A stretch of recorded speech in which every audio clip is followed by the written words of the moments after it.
भिंड दतिया लोकसभा निर्वाचन की 4 जून को होने वाली मतगणना को लेकर भिंड कलेक्टर संजीव श्रीवास्तव ने प्रेस वार्ता को लेकर मीडिया को जानकारी दी, जिसमें उन्होंने बताया कि जिले की 5 विधानसभा की 4 जून को शासकीय ITI कॉलेज में सुबह 8 बजे से मतगणना प्रारंभ होगी, जिसमें पोस्टल बैलेट की मतगणना एवं ETPVS की स्कैनिंग प्रारंभ होगी।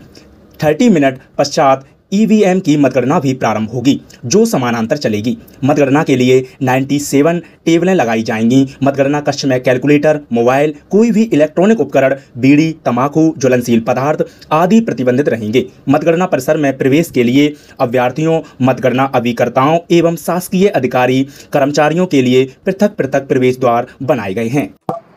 अब 7 मई को हुआ था, अब 4 जून को इसकी मतगणना है। और मतगणना हमारे यहाँ ITI भिंड में जो मतगणना स्थल है, जिसका भ्रमण आप लोगों को कराया जा चुका है, वहां पर होगी। इसमें 5 विधानसभाओं की 3 विधानसभाओं की मतगणना दतिया में होगी।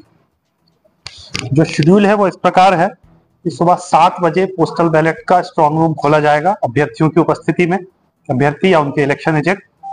7:30 बजे EVM का स्ट्रांग रूम खोला जाएगा अभ्यर्थी या उनके इलेक्शन एजेंट की उपस्थिति में। 8 बजे से पोस्टल बैलेट की मतगणना प्रारंभ की जाएगी और 8:30 बजे से EVM की मतगणना प्रारंभ की जाएगी। EVM की मतगणना के लिए फर्स्ट फ्लोर सभी 5 के लिए पृथक पृथक हॉल है, जिसमें लाहार, भिंड, अटेर और गोहद का ग्राउंड फ्लोर पर है और फर्स्ट फ्लोर पर महगांव का है। महगांव का जो कक्ष है उसी में एक कक्ष पृथक से बनाया गया है, जिसमें ETPVS की और पोस्टल बैलेट की गणना की जाएगी। मतगणना कक्ष में कैलकुलेटर, मोबाइल, अन्य कोई भी इलेक्ट्रॉनिक उपकरण, बीड़ी, तंबाकू, ज्वलनशील पदार्थ, ये सभी प्रतिबंधित रहेंगे। प्रवेश द्वार सभी के लिए पृथक पृथक बनाए गए हैं। 2 प्रवेश द्वारों से मतगणना का जो ड्यूटी में कार्मिक लगे हुए हैं, मतगणना का स्टाफ, वो प्रवेश करेगा। 2 दूसरे प्रवेश द्वार हैं, उनसे अभ्यर्थी, उनके एजेंट, उनके मतगणना एजेंट और मीडिया प्रवेश करेगा। पिछली बार की तरह ही मीडिया का एक कक्ष रहेगा, जिसमें हम कम्युनिकेशन की सुविधा आपको उपलब्ध कराएंगे। वहां तक आप अपना मोबाइल भी उपयोग कर सकेंगे और आपको अलग से वहां इंटरनेट दे रहे हैं, इंटरनेट युक्त एक कंप्यूटर दे रहे हैं ना। एक इंटरनेट युक्त कंप्यूटर देंगे, यदि आपको प्रेषण करना हो किसी को अपनी समाचार वगैरह का, तो वहां से प्रेषित कर सकेंगे। जो मतगणना होनी है उसमें अटेर में 21 टेबल लगाई है, 14 राउंड में मतगणना पूर्ण हो जाएगी। भिंड में भी 21 टेबल है, 15 राउंड लगेंगे। लाहार में 18 टेबल और 17 राउंड लगेंगे।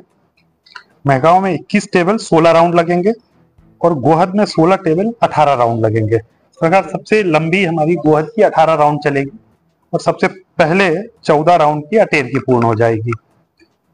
ETPVS और पोस्टल बैलेट की गणना जैसा कि हमारा अनुमान है, क्योंकि आप सभी जानते हैं पोस्टल बैलेट तो गिनती शुरू से प्रारंभ हो जाएगी। ETPVS को पहले स्कैन करना पड़ेगा और स्कैनिंग जब कंप्लीट हो जाएगी तब उनकी गणना प्रारंभ की जाएगी।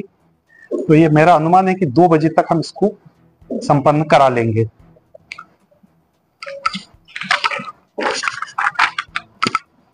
इसके अतिरिक्त आप लोग कुछ जानना चाहें तो आप जान सकते हैं। और खबरों का आर्टिकल्स पढ़ने के लिए हमारी वेबसाइट uniquetoday.news.com पर अवश्य विजिट करें। हमसे जुड़ने के लिए यूनिक टुडे न्यूज को अभी सब्सक्राइब करके बगल में आने वाली बेल आइकन को जरूर प्रेस करें, जिससे जब भी वीडियो अपलोड होगी आपको तुरंत एक नोटिफिकेशन प्राप्त होगा। आपका बहुत बहुत धन्यवाद।